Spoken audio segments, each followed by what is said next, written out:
crisp spring morning in Manhattan, 72-year-old Maddie Parker stepped into one of New York City's most exclusive new cafes, simply looking for a moment of warmth and rest from the chilly streets.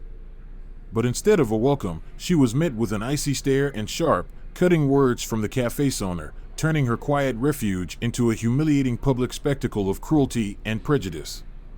A room full of well-dressed patrons watched in uncomfortable silence, their gazes quickly turning away, unwilling to intervene. But amid the sea of indifference, someone of immense influence had witnessed the entire scene unfold. What happened next would send shockwaves through the establishment, capture the attention of millions across the world, and change Maddie's life forever. The day had started like any other. The air carried a sharp chill, unseasonably biting for spring. Maddie, wrapped in a light jacket that barely held off the cold, made her way down the bustling sidewalks of New York City, her arthritic joints protesting every step. At 72, she'd weathered countless spring mornings in this city, but today's breeze seemed to cut deeper than usual.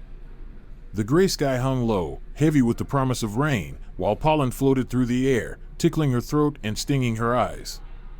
As she rounded a corner, something caught her eye, a brand new cafe nestled on the ground floor of a sleek, glass-fronted office building. Elegant floral arrangements framed the entrance, vibrant against the muted tones of the city street. Banners and ribbons announced its grand opening, boasting congratulatory messages from prestigious companies and notable families. Maddie hesitated, rubbing her hands together to chase away the stiffness in her fingers. The cold was settling deep into her bones, and the thought of a warm cup of water, maybe even a sweet pastry, was too tempting to resist. A quick glance at her watch, 12:50 p.m. She still had time before her crucial 1 p.m. medication. With a small nod to herself, she stepped inside. The cafe was a vision of modern luxury, clean lines, polished surfaces, muted earth tones. The scent of freshly ground coffee and buttery pastries filled the air, accompanied by the soft hum of jazz from hidden speakers. Around her, professionals in crisp suits huddled over laptops and steaming cups of espresso, engaged in quiet meetings and whispered negotiations. Maddie carefully made her way toward a round booth near the back, sinking into the plush leather seat with a relieved sigh. She shrugged off her jacket, feeling the warmth of the cafe seep into her stiff limbs. As she settled in, her mind instinctively went through its usual checklist: hydration, salt intake, medication schedule. Having lived with Addison's disease for years, she knew how fragile the balance was. Even something as simple as a cafe order had to be chosen with care. A young waitress approached, notepad in hand, flashing a bright, welcoming smile. "Welcome to Whitaker's. Can I get you started with something to drink?" Maddie returned the smile warmly. "Yes, dear. Just a cup of hot water, please. And perhaps something light and sweet. Do you have any fruit tarts?" The waitress nodded. "We have a lovely selection: lemon, raspberry, or mixed berry. Which would you like?" "The mixed berry sounds perfect," Maddie said, her voice gentle.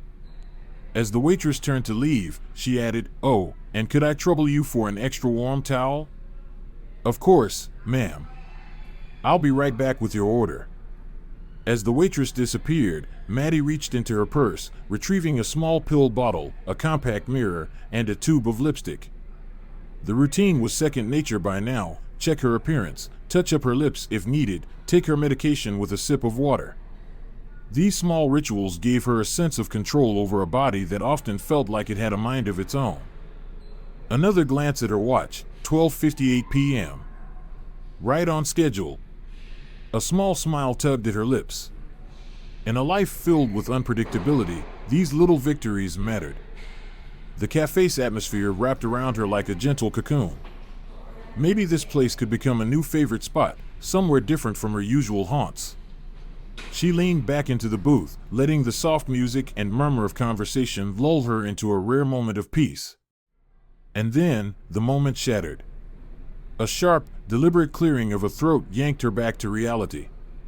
She looked up, expecting to see the waitress returning with her order. Instead, she found herself staring into the cold, disapproving eyes of the cafe's owner. And in the next few seconds, everything would change. Face to face with a man whose expression was nothing short of hostile, Maddie Parker felt the air in the cafe shift. He was tall, lean, with sharp, angular features. His crisp white shirt and dark tie marked him as part of the staff, but there was nothing remotely welcoming about his demeanor. "Can I help you?" Maddie asked, her voice calm despite the sudden tension in the air. The man's lip curled into a sneer. "I think the real question is, what do you think you're doing here, ma'am?" His voice dripped with disdain, eyes sweeping over her, slow and deliberate. Maddie blinked, taken aback. "I'm sorry, I don't understand.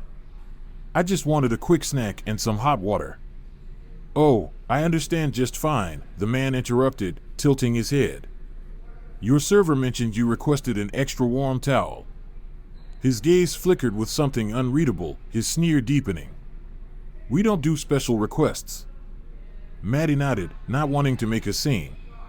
"No problem, sir. Just a pastry and hot water, then." A sharp, humorless laugh barked from the man's throat. "Pastry? And those clothes? With that skin color?" He shook his head, his tone turning mocking. "Grandma, this ain't some charity kitchen." The words hit like a slap.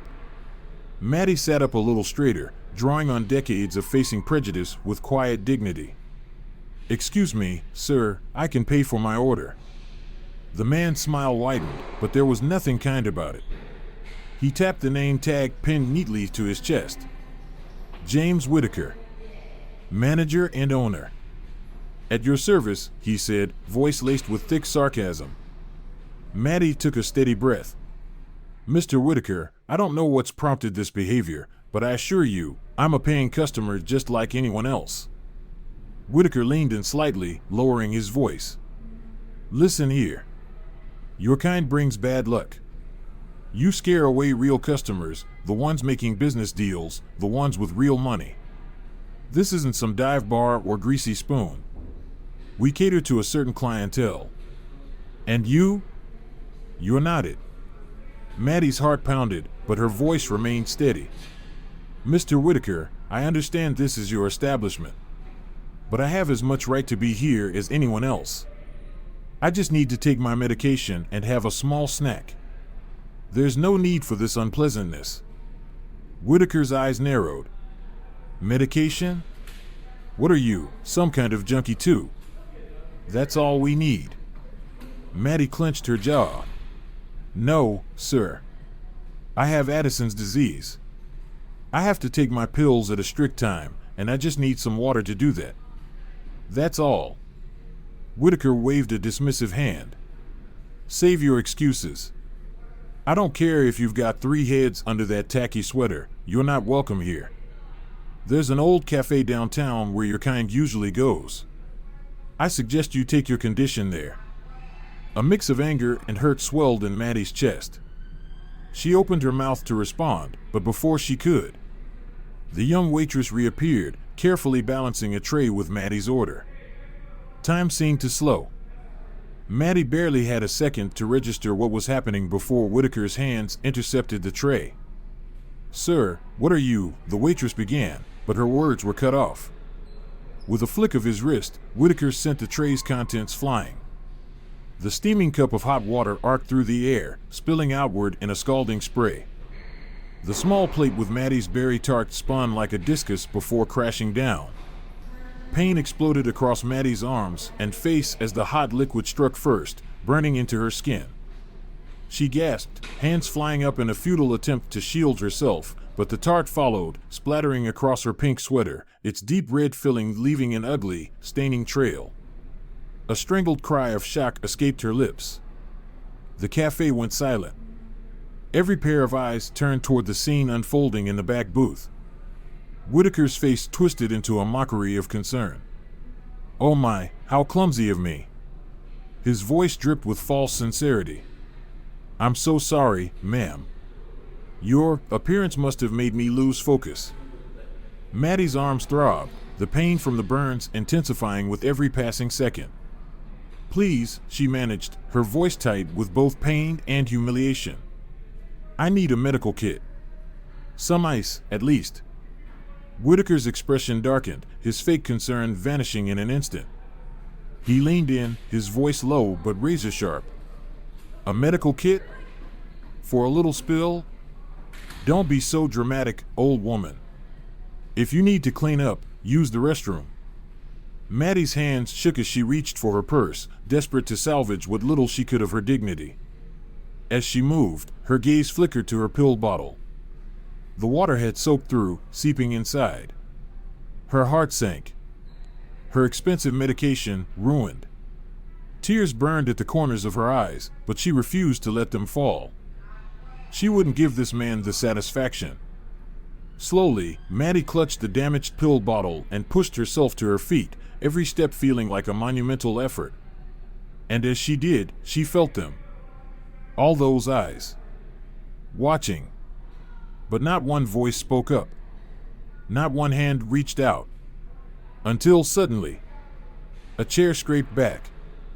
Someone was standing. Someone who had seen everything. And in the next few moments, Maddie Parker's life was about to change forever.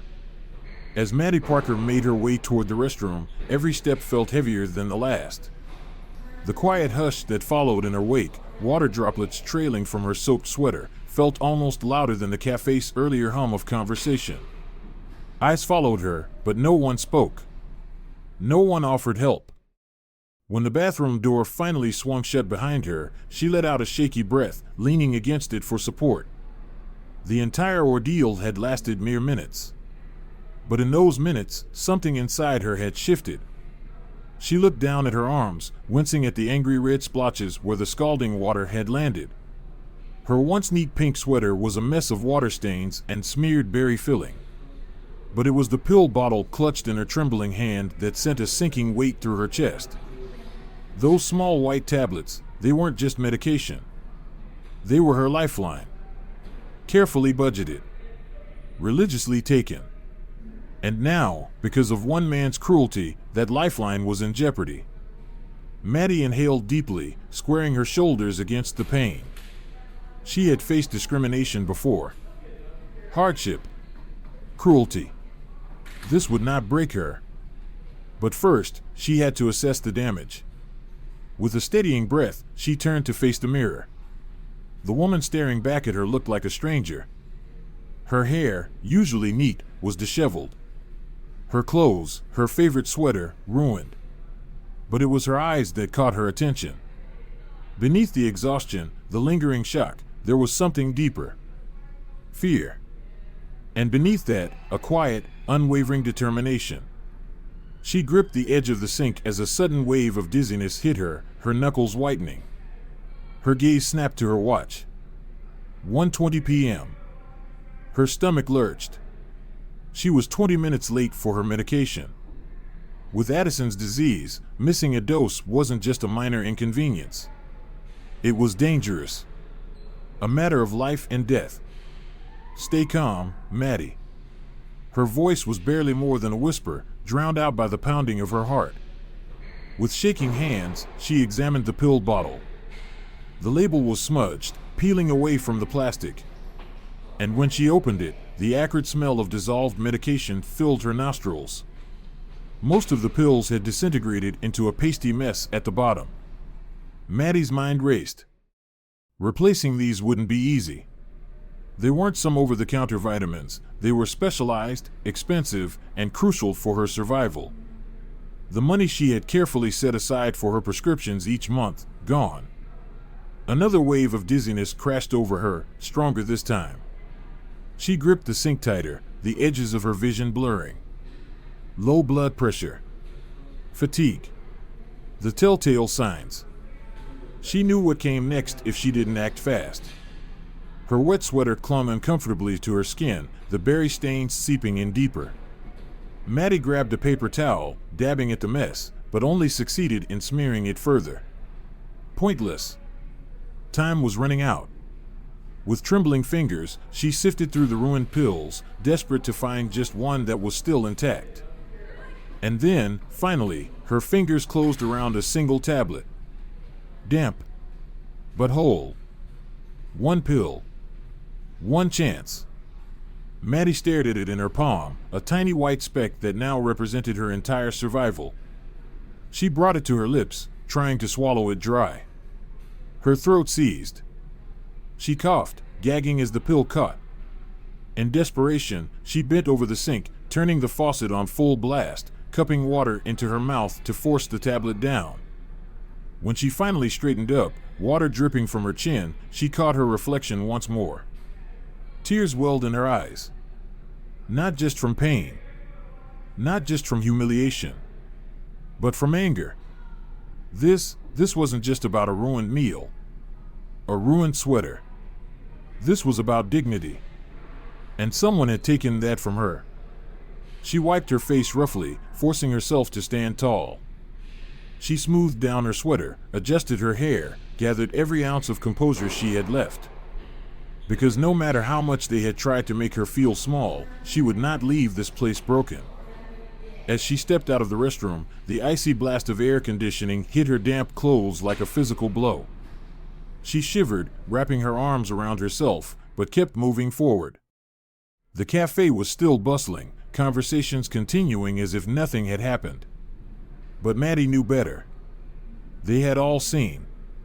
They had all watched. And yet, not a single person had spoken up. Outside, a low rumble of thunder vibrated through the cafe, rattling the massive windows. She paused in the doorway, watching as the sky darkened, wind whipping past the building. The weather had turned, just like the atmosphere inside. For a brief moment, she considered making a run for it. Braving the storm seemed preferable to staying in a place so cold, so cruel. But then, a sudden, loud scrape. A chair pushing back.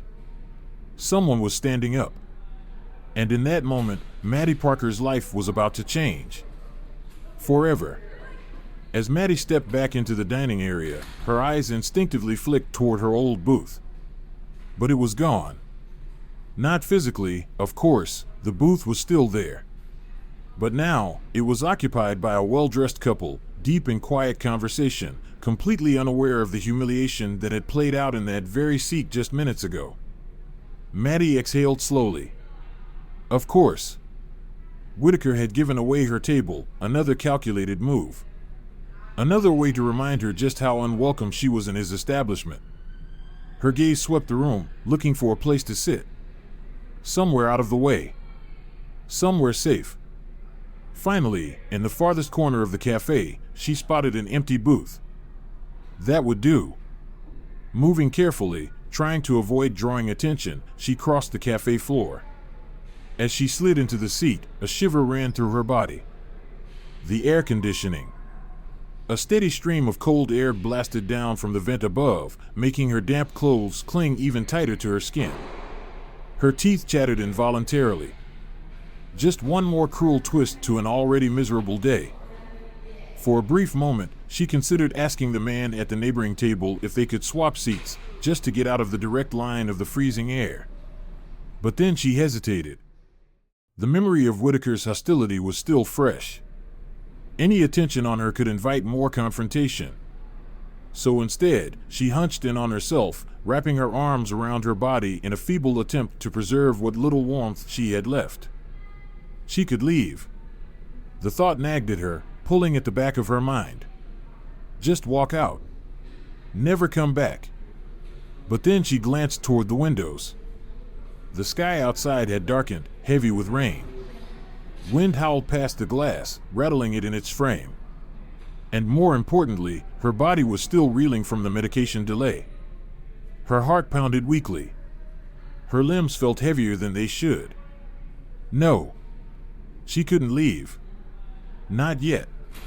Summoning what little courage she had left, she caught the eye of a passing waitress.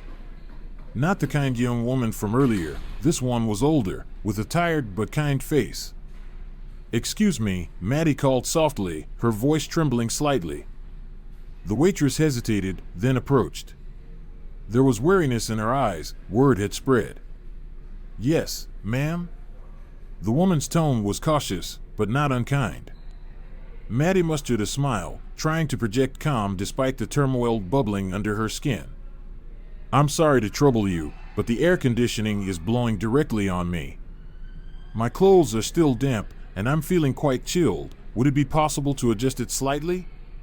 The waitress studied her for a moment. Then, her expression softened. I'll see what I can do about redirecting the vent, ma'am. Would you like me to bring you some hot water? Might help warm you up. Relief washed over Maddie. That would be wonderful. Thank you. But before the waitress could turn away, a familiar voice cut through the air like a blade. Is there a problem here? Maddie's heart sank. She looked up, and there he was. James Whitaker. His face was set in a mask of barely contained anger, his eyes glinting with something cruel. The waitress stiffened immediately, taking a step back as her boss inserted himself into the conversation. No problem at all, Maddie said, forcing her voice to stay steady. I was just asking if the air conditioning could be adjusted slightly. Whitaker's eyes narrowed. The temperature in my establishment is set for the comfort of paying customers, he said coolly. If you're cold, maybe that's a sign you should move along. Something inside Maddie snapped. She had tried to be accommodating. She had tried to avoid conflict. But enough was enough. She straightened in her seat, her voice calm but firm. Mr. Whitaker, I understand this is your cafe. But I am a paying customer, just like everyone else here. I have as much right to be comfortable as anyone. Whitaker's face flushed red. His hands curled into fists at his sides. Then, he leaned in, his voice dropping to a low, menacing whisper. Listen here, you old bat, I own this place. That means I decide who's welcome and who isn't. He sneered. And let me make this crystal clear, you are not welcome. Maddie's stomach twisted, but she held her ground. Whitaker's sneer deepened. Your money? Who knows where it even comes from? For all we know, it's bloody. His voice turned sharp, aggressive, his presence looming over her like a dark storm cloud. Maddie shrank back instinctively, her earlier bravado flickering in the face of pure, open hostility. A hush had fallen over the cafe. People were watching now. Uncomfortable. Confused. But watching. The waitress hovered nearby, her face uncertain, wanting to intervene, but terrified of the consequences. Maddie's mind raced. She needed to de-escalate. She needed to get out of this situation before it spiraled further. But before she could say anything, Whitaker made his move. With a sharp snap of his fingers, he shattered the fragile silence. You two, he barked, gesturing toward two burly servers standing near the counter. Escort this woman out, immediately. A ripple of murmurs spread through the cafe. People shifted uncomfortably in their seats. But Whitaker wasn't done. He wanted humiliation. He wanted finality. And so, he lied. Loud enough for everyone to hear. She just wet herself, everyone. A gasp rippled through the room. A few people turned away, faces twisting in disgust. Others stole uneasy glances in Maddie's direction. The lie hung in the air, thick and cruel. Whitaker's cold, triumphant gaze met Maddie's as he let the words sink in. The servers hesitated, glancing at one another, clearly uncomfortable. But orders were orders. And they moved toward her. Maddie's breath caught in her throat. Her hands clenched in her lap. This was it. The final blow. The last shred of her dignity, ripped away in a single, calculated act of cruelty. And yet, just as the servers reached for her, a chair scraped back. Someone stood up. A voice calm, but firm. That won't be necessary. And in that moment, everything changed. The servers hesitated, their discomfort evident in their cautious movements as they approached Maddie's booth. Please, ma'am, one of them said, his voice low. Don't make this harder than it needs to be. Maddie's heart pounded. She looked from one server to the other, then back to Whitaker's smug face. This isn't right, she protested, her voice shaking. I've done nothing wrong. But her words fell on deaf ears. With a single nod from Whitaker, the servers moved. Their grip wasn't harsh, but it was unyielding, firm hands closing around her arms, forcing her to rise. Maddie struggled to steady herself, but as she shifted, her foot caught on the leg of the table. Time slowed. She felt herself falling, gravity yanking her forward. She flailed, desperate to catch herself, but there was nothing to grab. A sharp gasp escaped her lips as she hit the polished cafe floor, hard. Pain jolted through her body, knocking the wind from her lungs. A clatter followed, a harsh, rattling sound that sent a chill down her spine. Her purse had spilled open. And then, the pill bottle. It skittered across the tiles, spinning wildly before the cap popped off, sending the ruined tablets tumbling out in all directions. The cafe fell silent. A room full of people, watching. Staring.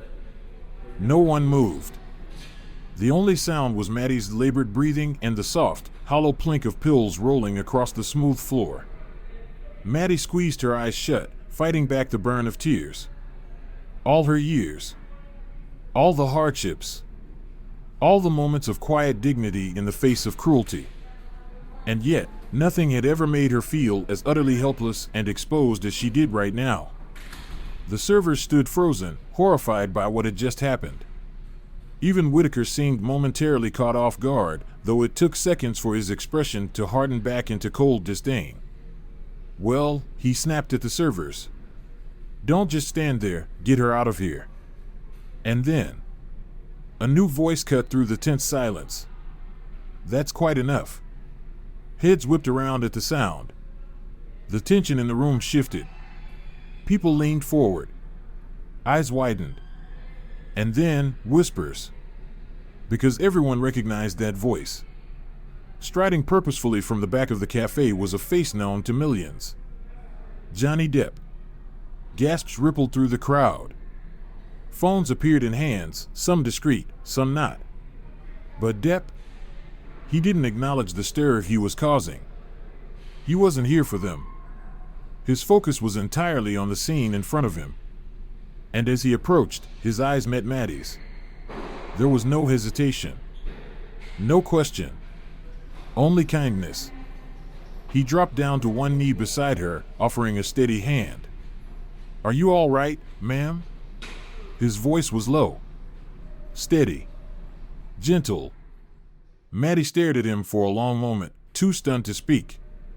Then, finally, she nodded. With Depp's assistance, she slowly got to her feet, wincing as aches from the fall pulsed through her limbs. Whitaker, momentarily thrown by the unexpected celebrity appearance, was quick to recover. His fake politeness snapped back into place as he plastered on a practiced smile. Mr. Depp, he said smoothly, I'm afraid you've wandered into a rather unpleasant situation. This woman was just leaving. Depp turned to face him fully now. And suddenly, Whitaker wasn't smiling anymore. The actor's easygoing demeanor was gone, replaced by something colder. Sharper. The only unpleasant thing I see here, Depp said, voice cool and measured, is the way you just treated this lady. His words hung in the air. Heavy. Undeniable. Patrons shifted uncomfortably. Whitaker flushed, his composure slipping for the first time. This is my cafe, he snapped. I have the right to refuse service to anyone. Refuse service? Depp repeated, tilting his head slightly. Perhaps. Then, his voice dropped lower. Sharper. But assault? Discrimination? A pause. A beat. I think you'll find the law takes a rather dim view of those actions. Whitaker sputtered, scrambling for a response, but it was too late. The damage was done. The cafe was watching. The world was watching. Depp turned back to Maddie, his expression softening again. Come on, he said gently. Let's get you out of here and find you something warm. And just like that, he slipped an arm around her, steady and sure. The crowd parted for them as they made their way toward the door. As they reached the exit, Depp paused. He turned, one last time, to Whitaker. And when he spoke, his voice was clear. Cold. I'd suggest you take a long, hard look at how you run this place. A beat. Because I have a feeling you're going to be answering some very difficult questions very soon. And then Johnny Depp and Maddie Parker stepped out into the rain, leaving behind a stunned cafe, a fuming James Whittaker, and a moment that, in the coming hours, would take the internet by storm. As Maddie and Johnny Depp stepped outside, the storm had eased into a light drizzle, a refreshing contrast to the tension inside. Wait here, Depp said, guiding Maddie under the building's overhang before jogging to a nearby kiosk. Moments later, he returned with a steaming cup. Just some hot tea, he said, pressing it into Maddie's trembling hands. It should help with the chill. She nodded gratefully, savoring its warmth. Depp's expression turned serious. What happened in there wasn't right, he said. People need to know. Would you be okay if I did something about it? Maddie hesitated, then nodded. If it stops this from happening to someone else, then yes. Depp pulled out his phone, quickly tapping the screen before holding it up for a live stream. The cafe's name was visible in the background. Hey, everyone. I'm outside Whittaker's Cafe in New York City, where I just witnessed something disturbing. The owner, James Whittaker, physically and verbally assaulted an elderly woman simply for existing in his space.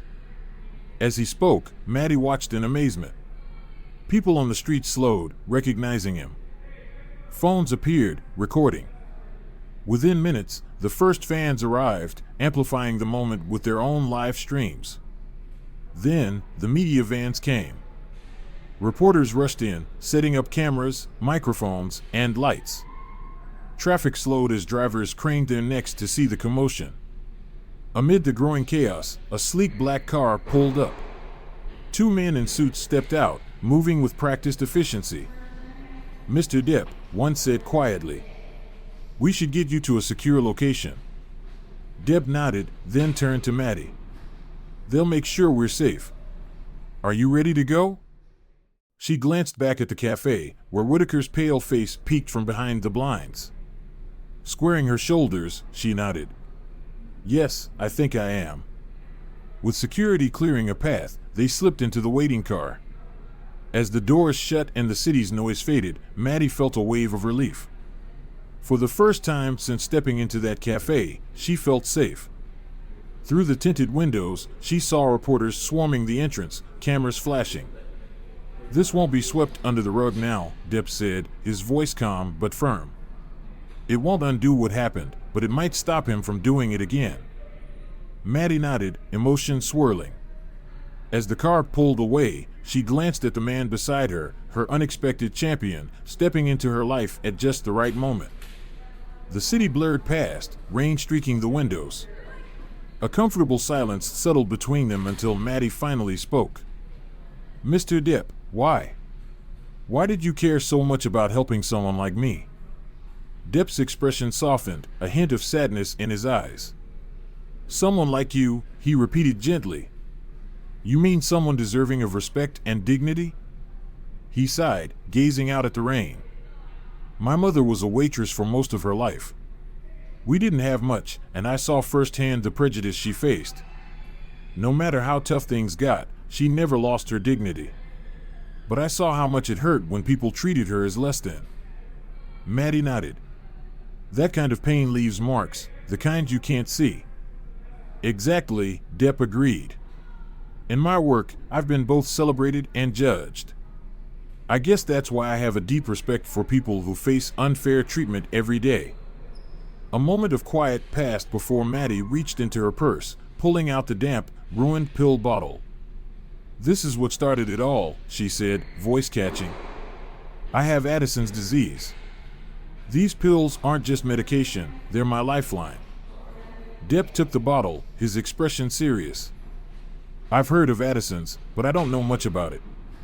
Maddie explained, detailing the dangers of missing a dose. "These are expensive.